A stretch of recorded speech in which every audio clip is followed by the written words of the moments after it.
is being restrained. Her liberties are being restrained by the government. And, of course, I made fun of that doctor a minute ago, right? And maybe what we would like from him is some voluntary cooperation. A medical professional should quarantine themselves. But Ebola is really not the big killer. 4 U.S. citizens have been killed by drone strikes. Only one by Ebola so far. My point on this is she has a difficult time with these restraints on her liberty, but we all think that she should be accepting them, I think, because the same criticism I gave of the doctor. The interesting question then is who has control? In other words, who's allowed to... if you guys want to give me any feedback, I always appreciate it just on the quality of the signal tonight, since we had that issue the other day. So I always like to know that. But that said, the issue with her is she feels her liberties are being restrained, and they are. And Ebola is not that dangerous of a substance, at least yet. But yet we know, or at least we think we know, that if it were to get in and get loose, it could become a real problem. And how do you balance that test out? And something that some of the scientists are saying is this: well, listen, Ebola is going to be a problem here, and it will come to America, but we'll be able to fairly readily stamp it out with our modern health system. And we've got a pretty good cure rate on the small sample of people we've treated so far. So we shouldn't really be that afraid of it. And so the question becomes, how much of our fear of Ebola is legitimate and how much of our fear of Ebola is illegitimate? I'll give you an example. I posted on Facebook tonight. Somebody got me with one of these little headlines that said that Ebola had come to Pennsylvania. So, of course, I clicked on it eagerly, waiting to read the article so I could say, ha-ha, I told you so. And, of course, it said instead that, I'd been punked, basically. So I shared it. And, boy, there's a lot of angry people right now. They seem to be very wound up about that. How dare I?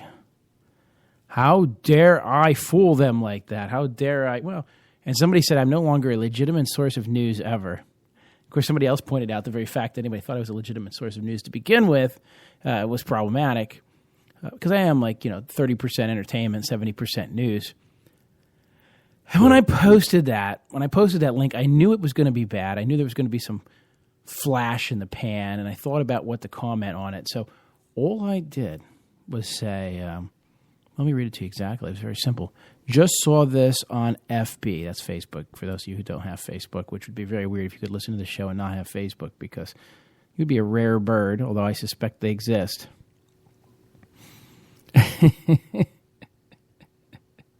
Like this guy, Devin. Good job, Carl. Get people wound up and call the show transparent. That is all. I got everybody wound up because, of course, some people are laughing about me. I'm making fun of me. Some people say never trust me again. But here's the headline. It says, Ebola in Pennsylvania. Today at 8:30 a.m., a 24-year-old woman from Shamokin, PA, was rushed to the hospital after feeling violently ill. I'll read this for more detail, okay? And then it's, obviously, you click on it, and then you're going to get a screen that says, you got owned. 303,390 trolled people so far for Ebola in Pennsylvania, clicking on that link. So I got my own. You can create your own prank, by the way. I didn't create this one. I just shared it after it was shared to my page. But what am I trying to point out here? We're in a panic. We're in a state of fear. And the fact that people got so upset about me joking about it is part of that problem. And how does that play into the legitimacy of detaining this woman, Casey Hickok? Hickok. How does that play into the legitimacy of detaining her?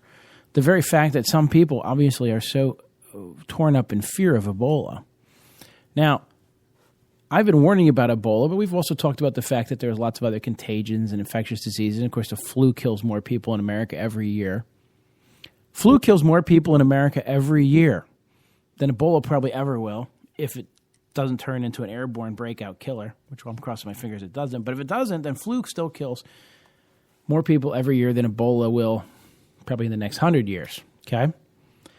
But we still have people who go, I'm going to get flu shot. I'm not getting a flu shot. It's the government. They're just trying to trick me into immunization. Well, we let you not get a flu shot, right? We let you not get a flu shot. So here's what I'm trying to tie this together.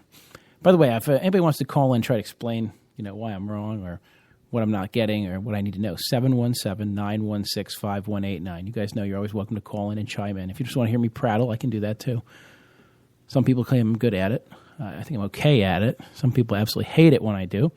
But if you're listening and you hate it, that's good because that's just ratings, right?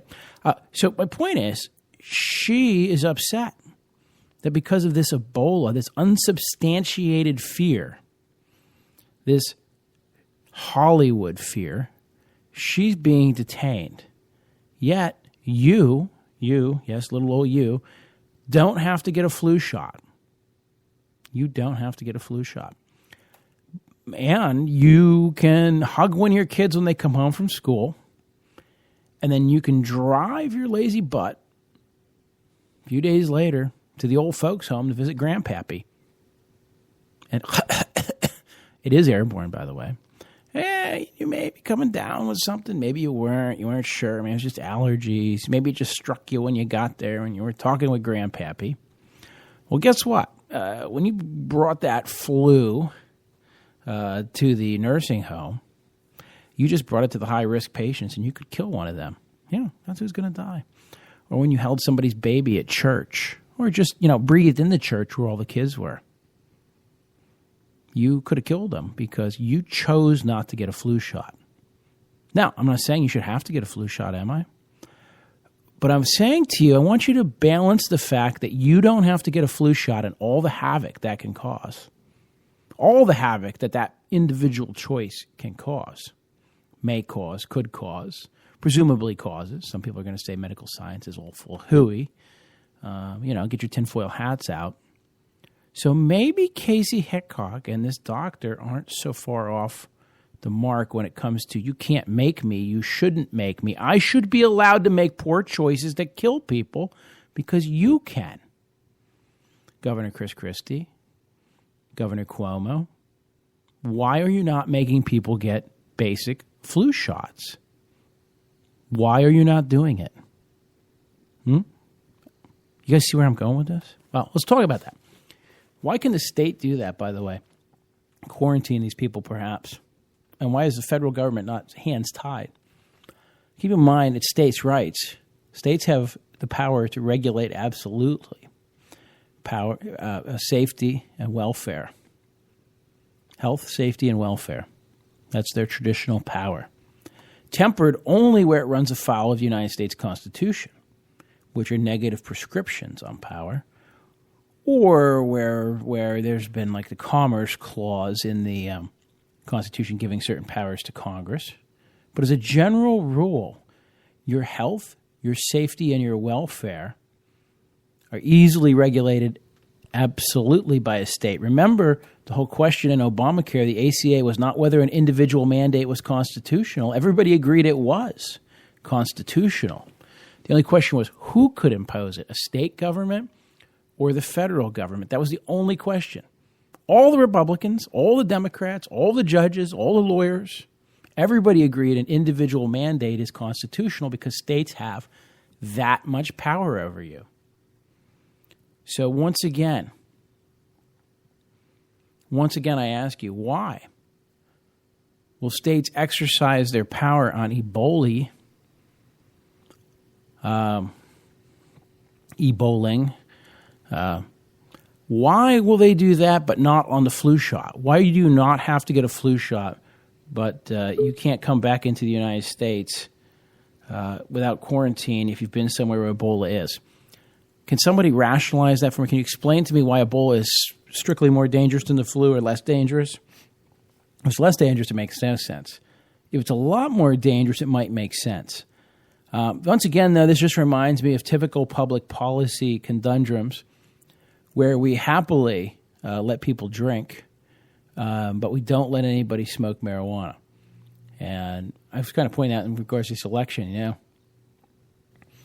the governor of Pennsylvania, running for re-election, Tom Corbett, and his opponent, Tom Wolf, both, I believe, drink alcohol from time to time. But they're both in favor of, drug tests for workers because you can't have workers who do drugs. of course, as you and I know, you can smoke marijuana on the weekends and not have any metabolite, or I say active ingredient affecting you, but have metabolite in your blood a few days later. And as our current governor wants, and presumably as the other does, I'm sure, because Corbett's complaining about drug use keeping people from having jobs, which there's no data to back that up, but that's okay. The point is it's okay to drink alcohol on the weekends and go to work. So I can get splashed last night, show up Monday morning for my pre-employment drug screen, and I'm good. But if I smoked a joint last weekend and I show up for on Tuesday for the pre-employment screen, I can't be hired because I have marijuana metabolite in me. See, we pick and choose our enemies. We pick and choose our evils seemingly without real rationale, at least when we actually have to discuss our rationales and actually expose them to the light of day. So the interesting question is the nurse in the Ebola quarantine having her civil liberties unduly restrained? Because if you say she is not, then you must be in favor of mass immunization by way of flu shot, whatever other things we can come up with, right? Because wouldn't that make the most sense? Wouldn't that be just a little restraint on your liberty, your choice not to get the flu shot, when we already know that your transmission of the flu probably going to kill one of Grandpappy's roommates at the nursing home? I don't know. Think that through for a while and just realize why it's not such a simple question. And then remember that the federal government, the state has absolute control over you. And I always love limited government people who are all for states' rights, but they forget that states' rights just mean a slightly smaller sovereign has the right to dissemble you as a human being at all levels. Because we're still kingdoms and we still have kings, even if the king is a bureaucracy in the form of an alleged representative democracy. You know what I'm saying? Let's see. Let's touch some other things going on in the news here, by the way. By the way, some lawyers are going to prepare to fight for her freedom, so it'll be interesting to see how that turns out. White House tries to get states to reverse mandatory Ebola quarantines. That's just the president twisting arms. He and Chris Christie apparently will not be hugging on the beach. Now, of course, we have another school shooter who, of course, shot some of his cousins. And, of course, the question being out is, what more could the community have done? Apparently, he was a happy kid. Apparently, he was doing well. Apparently, he was the homecoming king or some such thing. And then he went out and shot a bunch of kids at school. What can you do differently? Not much. I mean, really? I guess we should just ban all guns. That'll be the answer they come up with. So we'll just wait for them to do that. But you can already hear the hand ringing. Completely different note, Apple rolled out Apple Pay, but CVS and Rite Aid have already shut them off. What's going on there? I don't know exactly, but it appears there may be a competing product to which they're part of a consortium, Walmart and some other people want to use, that doesn't require them to upgrade their equipment. Although, obviously, they already had turned it on, so why they're turning it off now, no one knows. I don't know. We'll have to watch that. Apple's really flexing their muscle. But this is another great example of how you're going to hear people say this. Google's too big. Apple's a monopoly. They control everything. Amazon's destroying everything. Great example. Apple can't make and can't even keep making anybody use their pay system because if they don't like it, or it's too expensive, or it's too clunky, or it just isn't that smooth, or it doesn't have enough customer base, whatever the case may be, they don't have the clout to force it.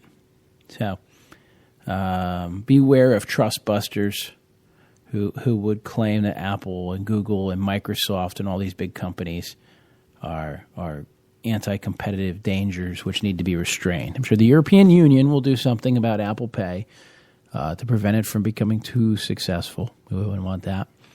Also in the news, a compound in cocoa was found to reverse age-related memory loss. Okay. Natural compound found in cocoa, also tea and some vegetables.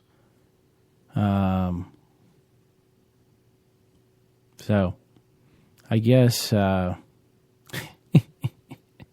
average chocolate bar doesn't have enough in it, so you're going to have to eat a lot of chocolate. So I don't even know why they tell you this stuff. However, I'm sure some drug company can... wasn't it resveratrol, right? Wasn't that going to make us all live forever, and that was found in grapes? Now, I think it's flavonols in the chocolate.